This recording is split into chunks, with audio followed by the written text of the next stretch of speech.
Então vamos lá. Então, pessoal, hoje definitivamente a gente começa a falar dos tecidos embrionários. E é um assunto, vamos dizer, intenso. Né? Como eu disse nesse encontro passado, uma das grandes coisas que mudou a minha forma de lidar com a saúde e a doença, né? Esse conceito, foi perceber a possibilidade de esperança. Então, isso, para mim, e como médica e como um ser que também passa muitas questões, não tem nada melhor do que você pensar que existe possibilidade de esperança quando algo acontece no seu corpo. Porém, isso tudo que o Dr. Hammer trouxe, quando ele mostra uma situação de desproteção, ou desvalorização, ou incapacidade, ou uma sensação de estar, uma ameaça de faltar algo, e faz o corpo desenvolver determinadas questões, muitas vezes a gente consegue entender e dar espaço para isso melhorar, então isso já é um passo muito à frente das outras medicinas. Agora, por outro lado, muito dessas questões têm origem de quando éramos pequenininhos. Então, só por isso, traz esse olhar da gente ter muita compaixão com a gente, sabe? Uma das coisas que eu mais aprendi, que eu venho aprendendo, que uma coisa que eu passei na minha vida, que eu registrei nos meus primeiros anos de vida, e que talvez tenha um programa familiar dessas questões. Vamos dar um exemplo. Às vezes uma pessoa passa uma sensação de solidão. A mãe passou muito isso, o pai passou, de repente os avós também passaram por isso, porque os pais morreram cedo, tiveram que afastar das suas famílias, enfim, dependendo do drama familiar que uma família tem, né, que ela carrega, você tem a questão que você vive nessa encarnação somada às questões familiares, num momento de vida que somos muito pequenininhos. A gente não tem noção disso tudo. Nosso corpo simplesmente se adapta com um sistema de contração, de expansão, e vai se adaptando com os programas biológicos para sobrevivência, como uma forma única que o corpo encontra de viver. Então, com isso, a gente não tem noção da quantidade de programas que nós carregamos, porque todos esses programas foram mecanismos essenciais para conseguir estar na vida. E aí, quando a gente vai ficando adulto e que começa a tomar consciência, né? Começa a ter consciência que tem um programa, porque muitas vezes a gente não tem consciência de nada, né? A gente só vai vivendo e reproduzindo. Quando a gente começa a ter consciência, entra num trabalho de cura e você fala assim, nossa, agora eu já consigo lidar com isso e já resolvi. Não é assim, sabe? Você consegue, daqui a pouco você passa uma outra situação de novo, você vive em si de forma diferente, mas às vezes seu corpo ainda reage. E aí, nesse momento, é muito comum para quem está nesse caminho da autoconsciência começar a se autopunir, começar a se autocriticar. Hoje até a Marisa colocou lá no grupo algo sobre isso, dela tentar, e de repente ela se vê que é difícil ela conseguir mudar um padrão. Mas é claro, porque a gente passou isso, está registrado de uma vida toda. Então, quando o corpo apresenta uma e outra vez, é importante a gente começar a dar esse espaço de autocompaixão e não se exigir tanto, sabe? Eu falo isso porque eu mesma, muitas vezes, entrei em pensamentos de autocrítica, de muita raiva, de ver que estava passando pelas mesmas condições e o meu corpo reagindo. Então, quando o seu corpo reage sobre algo, a gente tem que olhar e ver que isso é um instinto muito primitivo. E foi no momento da vida, esses programas, a maioria dos programas, quando éramos muito pequenos. E esse instinto primitivo, ele está na gente, mas em todos os animais. Como nessa foto aqui. Existe um macaco que protege a sua cria. Uma leoa que vai ser capaz de matar alguém se alguém se aproxima do seu filhote. ela está passando fome, ela vai atacar um animal para ela ter a comida. E a gente, às vezes, percebe na sociedade uma pessoa, um chefe, punindo o outro, pessoas dentro do trabalho, um querendo manipular o outro, brigar com o outro porque existe uma ameaça de uma falta de trabalho. E existe também a necessidade de companhia. Então, todos nós, todos os mamíferos, temos essas questões, né? A gente precisa comer para estar vivo, comer, respirar, perceber se tem um predador, sentir prazer para estar na vida, procriar, ter o nosso grupo, sentir esse pertencimento. Isso são sensações básicas de qualquer ser humano e de qualquer criança. Qualquer criança e qualquer bebezinho tem esses mesmos instintos. Então, deixa eu passar aqui. Então, esses instintos animais, né, são instintos muito primitivos, nós costumamos suprimir ele, sabe? Para não é, vamos dizer, politicamente saudável alguém fala algo que você não gostou, né? De repente um chefe briga muito com você e você tem vontade de matar esse chefe. Você fala assim, nossa, não quero matar essa pessoa. Mas você não pode chegar lá e brigar e bater. Você vai engolir, né? Então, mas existe esse impulso de revidar, de fazer algo que é muito mais instintivo. Por exemplo, às vezes eu conheci um cara, né, um paciente que ele era muito religioso. Então, ele era todo certinho e não com a esposa, com a família, e de repente ele começou a ter um impulso sexual absurdo para ficar com mulheres fora do casamento.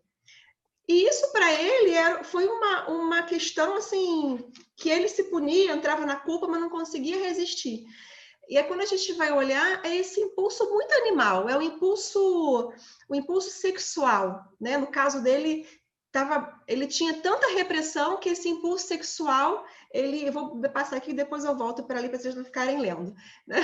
Esse impulso sexual era muito maior que ele. Então é como, às vezes tem um casquinho, quem tem bicho em casa sabe como é que é, um gatinho que entra no período fértil, os gatos ficam loucos para poder ir lá para sua casa, porque aquela gata está exalando. Então tem algo muito primitivo. É como você fazer 30 anos e falar, nossa, eu preciso engravidar, eu preciso ter minha família. Quando você faz 40 e pouco, meu Deus, eu não tenho minha família ainda, eu não tenho filho. Então, quando a gente fala de endoderma, a gente está falando daquilo que é muito primitivo, está muito antes, assim, muito além do nosso pensamento.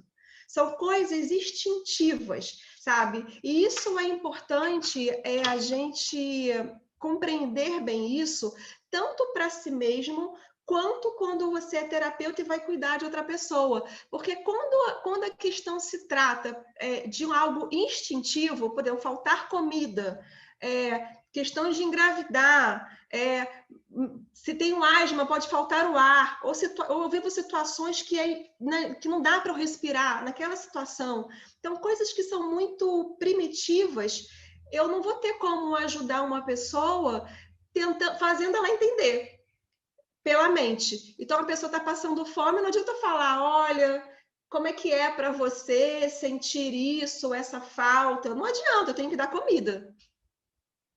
Então, se você tem a sua casa, você tem uma herança que é sua, que está pronto para receber, alguém te tira, não existe coisa para dialogar. É seu. Então, quando a gente fala de endoderma, a gente tem que falar daquela coisa mais visceral.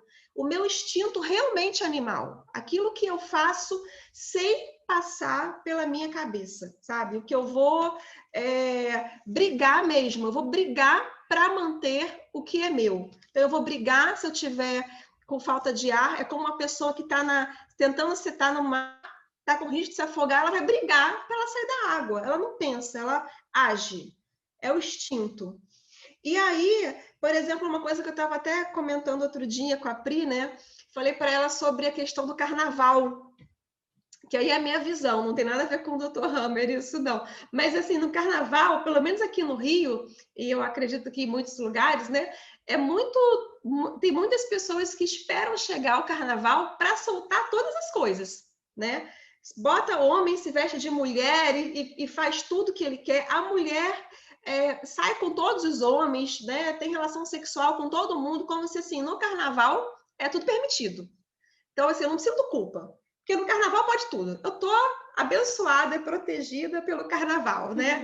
Então, é interessante isso, porque a gente vê que é um instinto mesmo, é um instinto animal, assim, é um homem que olha para a menina e ele só quer ficar junto, não tem pensamento, não tem nada, é instinto por instinto. Eu quero viver, eu quero dançar, eu quero me mostrar, você está agindo pelos instintos. E aí, quando a gente vem para a nossa sociedade, na nossa sociedade, a gente está vivendo no território, no relacionamento. Então, eu não posso sair falando dos meus instintos, eu não posso falar que de determinadas coisas que não foi legal para ouvir e conseguir colocar um filtro. Às vezes eu não consigo fazer isso. Então, quando eu não consigo demonstrar esse meu instinto, dar vazão para isso, o meu corpo sofre. Então, é importante a gente relembrar que animal nós temos muito dentro da gente. Que animal se sente preso, que animal se expressa, sabe? E em que parte do corpo, em que situação isso acontece com você, tá? Então, um resumo disso é que para tudo que é vital, a gente acaba agindo de modo irracional e instintivo. Seja algo simbólico ou algo concreto, porque para quem vivencia é real. Então, seja eu realmente perder meu trabalho ou eu ter uma ameaça de perder um trabalho. Perder um trabalho que é algo, se for algo que é vital para você se alimentar, para gerar comida, para gerar uma situação financeira para a tua família, isso é algo vital. Então, você pode sofrer simplesmente por uma ameaça simbólica, né? Então, quando o corpo sofre, a pessoa vivencia uma situação dessa, ela começa a ter essa alteração da inalação e da exalação, porque o primeiro sentido que se altera quando você está diante a uma situação externa que é insegura para você, a primeira coisa é a respiração. A respiração ela já está ali, já o corpo percebeu essas sensações, ele se ativa e a respiração já se coloca de um jeito para poder você lutar e lidar com aquilo. Então esse fluxo de dar e receber, ele já vai se manifestando. E por isso que muitas vezes a gente, numa ameaça, segura o que é vital. Então, você prende a sua exalação para você não poder, eu não posso soltar. Então, existe um perigo que pode faltar comida, eu vou segurar tudo. Vocês lembram aquela vez que teve uma ameaça, acho que foi ano passado, pela ameaça do combustível, que não estavam não estavam repondo a comida? Vocês lembram disso aqui no Brasil? E aí estavam os mercados, as pessoas começarem a pegar tudo do mercado e estocar em casa? Vocês lembram? Aqui, pelo menos perto aqui de casa, foi assim... Você ia no mercado, não tinha nada para comer. Não tinha, assim, faltava muita coisa, coisas básicas, porque as pessoas estavam desesperadas, pegando tudo que era lá, porque era o medo da falta. Então, quando vem esse medo do faltar de algo que é vital, o raciocínio vai embora. Então, aí que a gente precisa ter o olhar, o animal interno nosso, quem está agindo no comando, né? Quem está agindo é esse animal, ou a gente está conseguindo dar um espaço para refletir, realmente isso que eu estou vivendo é realmente um perigo e eu preciso realmente agir, ou é algo simbólico, é algo que eu estou interpretando que é um perigo? Então, o ser humano, ele tem essa capacidade de olhar com esse distanciamento para ele olhar se realmente é uma ameaça ou não. Mas, independente disso, quando você percebe, está exposto a isso, automaticamente seu sistema responde. Ele é uma resposta imediata. Se você tem atenção no seu corpo, percebe a sua respiração, aí sim você pode sair mais rápido dessa questão. Então, se a exalação ela vai prender quando você tem uma ameaça, eu vou segurar tudo, né?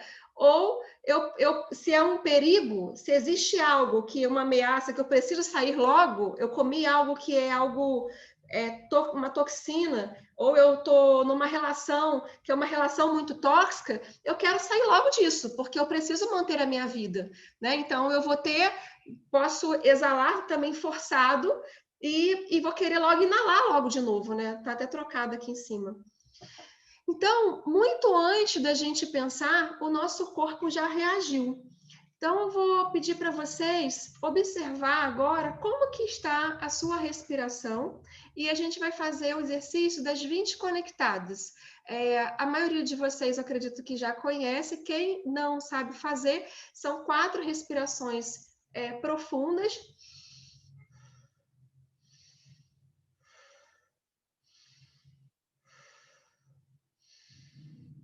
E a quinta, com o máximo da capacidade respiratória, a quinta você enche o pulmão até o final, respiração só nasal, e vamos fazer isso 4 vezes, tá? 5 vezes de 4. E quem acabar vai permanecendo de olhos fechados. Vamos começar?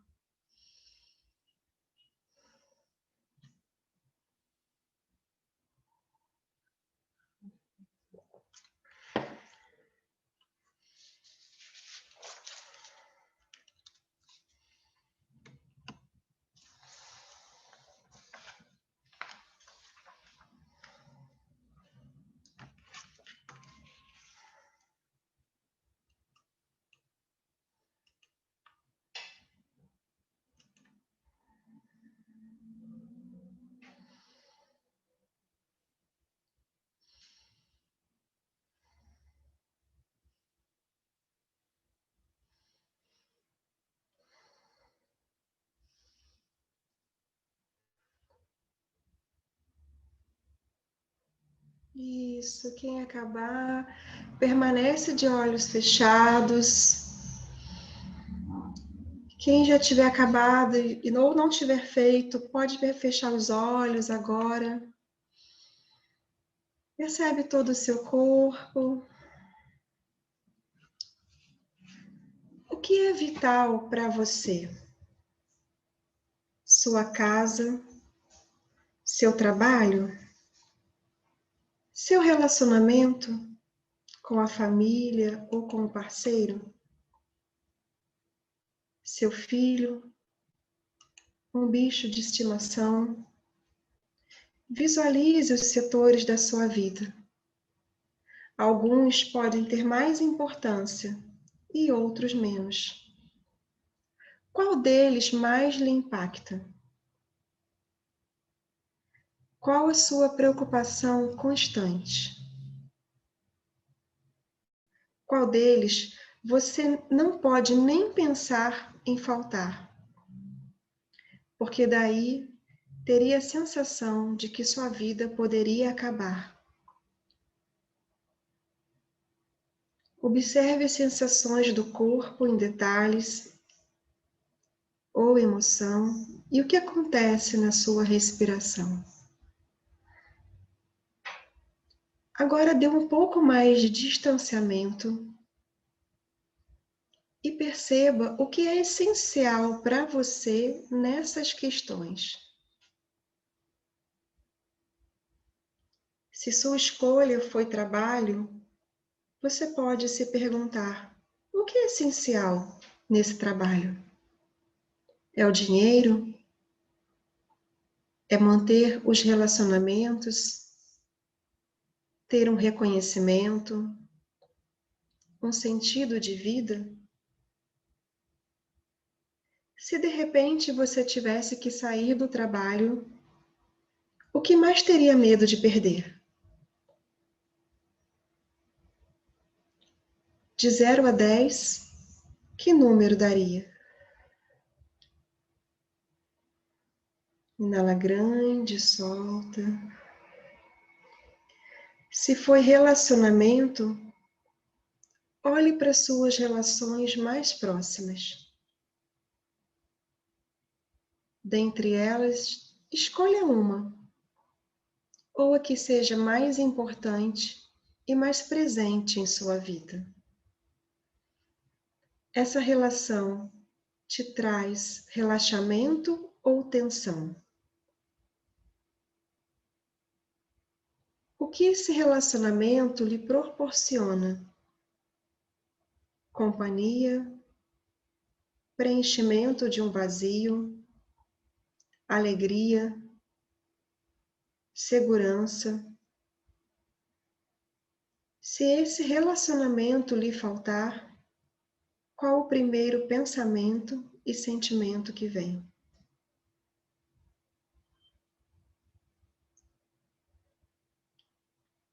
Observe todo o seu corpo, respira, solta. Olha a sua vida como se pudesse olhar para o seu dia anterior e a sua última semana. O que você faz mais no seu tempo? Perceba se existe um equilíbrio ou desequilíbrio entre esses setores da sua vida. Trabalho, descanso, lazer, relacionamento, esporte ou outra coisa que considere importante. Sente preocupação ou fica relaxado? Isso que você dedica a maior parte do seu tempo é realmente vital? E por qual razão? Existe esforço para manter esse vital? Ou precisa sacrificar outros setores importantes da sua vida? Se a resposta for sim, como se sente? Ou você simplesmente flui? Sente tensão, relaxamento? E se de repente não pudesse mais fazer isso? Que primeiro pensamento e sentimento vem?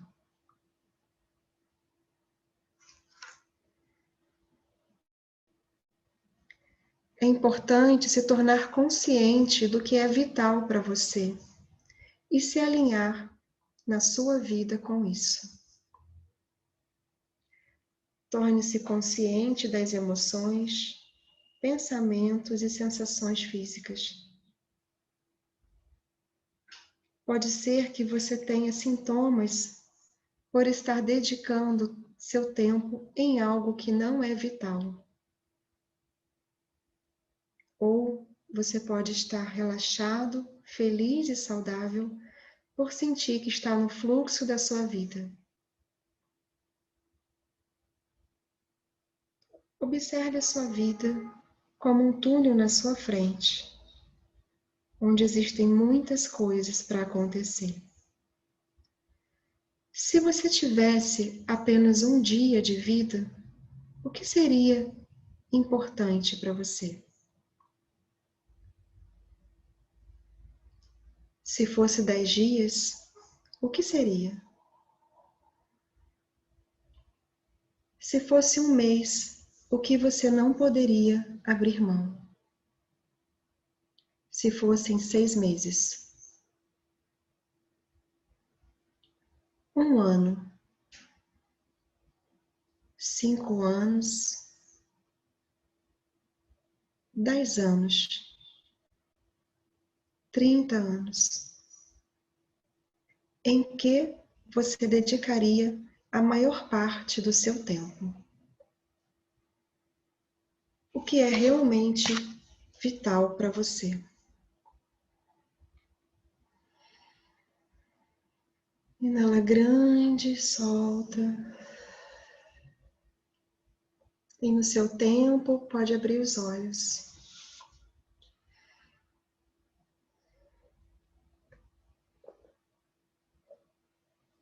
Alguém gostaria de compartilhar?